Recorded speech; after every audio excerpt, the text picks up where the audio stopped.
Welcome to the show. আজকে আমরা সাকিব খানের নতুন মুভি বেরোয়েছে, তার ট্রেইলারটা দেখবো, যার নাম তাণ্ডব। এবং এই মুভিটা সম্পূর্ণ তামিল মুভি কপি করা। আজকে আমি সম্পূর্ণ দেখিয়ে দিচ্ছি, কারণ বাংলাদেশ ফিল্ম ইন্ডাস্ট্রিতে কপি ছাড়া, মানুষকে নকল করা ছাড়া কোনো মুভি করতে পারে না। এদের জন্মগত অভ্যাস মানুষকে নকল করা, নিজেদের কোনো সৃজনশীলতার মাধ্যমে নিজেরা কোনো কিছু তৈরি করবে এর মধ্যে নাই। আমি দেখাচ্ছি, চলো তাণ্ডবের শুরু করি। প্রথমে দেখো আমূল পরিবর্তন মাস্ক নিয়ে যাচ্ছে। আজ দেশ জুড়ে ভয়াবহ দুর্যোগের সমূহ সম্ভাবনা রয়েছে। দেশের সব পুলিশগুলোর কিভাবে জোকার বানাই রাখছে দেখো। মানে দেশ জুড়ে 10 নম্বর সতর্কতার সংকেত দেওয়া হয়েছে, পুলিশদের সবার অ্যালার্ট করা রাখছে। দেখো মানে দুর্যোগের অ্যালার্টটা সিনেমার মধ্যে ঢুকাই দিয়েছে। 10 নম্বর মহাবিপদ সংকেত দেখাতে বলা হয়েছে। এই ক্যারেক্টারটা কিসে? কেজিএফ মুভি যারা দেখছো, একটা মহিলা থাকে যেখানে এরকম মিডিয়া বা একদম রাজনৈতিক ব্যক্তি থাকে, সেই মহিলা ক্যারেক্টার দিচ্ছে এখানে। দেখো কপি, মানে এরা সব কিছু কপির মধ্যে থাকে। সমগ্র দেশের তাপমাত্রা এবং বাতাসের গতিবেগ আজ অস্বাভাবিক রকম ভয়। এখানে সিনটা দেখছো, কেজিএফে কিন্তু দেখা যায় যে নায়ক আমাদের ইয়াশ, তার জন্য কিন্তু মানে সমস্ত বাহিনী পাগল হয়ে যায় এবং জনগণ ক্ষিপ্ত হয়ে যায় কেজিএফের উপরে। সমগ্র দেশবাসীকে তাই আজ যে যেখানে অবস্থান করছে। এটা আবার পার্টনার বলিউডের আমাদের জওয়ান মুভি যেটা বেরোছে, তার গেট আপ, সেখানেই অবস্থান করতে অনুরোধ জানানো যাচ্ছে। তুফান, ডিরেক্টর রায়হান রাফি। এই যে নাচটা, এই নাচটা সম্পূর্ণ বলিউডের কপি করা নাচ।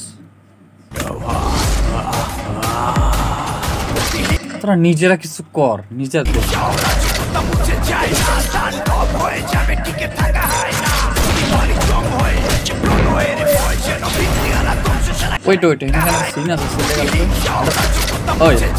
দেখো এখানে একটা সিন দেখো, খেয়াল করো।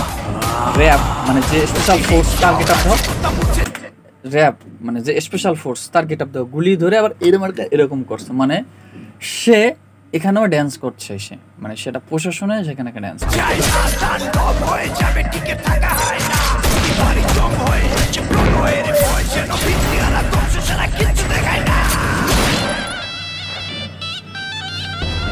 আবার আমার সাকিব খানের চেহারা দেখাবে। সাকিব খানের চেহারাটা দেখা, রিসেন্টলি কিছুদিন আগে একটা মুভি করছে, সেই মুভির যে চুলের কাট, সেই চুলের কাটটা বড় হয়নি, সেই কাটে এখানে ঢুকাই দিছে তুফানে। Welcome to the show.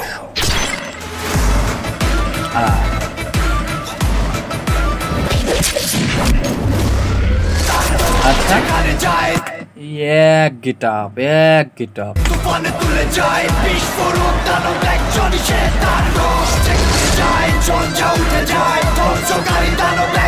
আরে বাবা, বুড়াটারে ঢুকাইলো কোন সময় বুঝলাম না। এ বুড়ি কখন ঢুকাইলো? এর কি এখানে এই শটে মানায়? ওখানে ভারতীয় বাংলা এটা কপি করছে, পায়েল সেন থাকে সেখানে। আর এখানে বাংলাদেশে তো আমাকে বুড়ি ঢুকাই দিছে।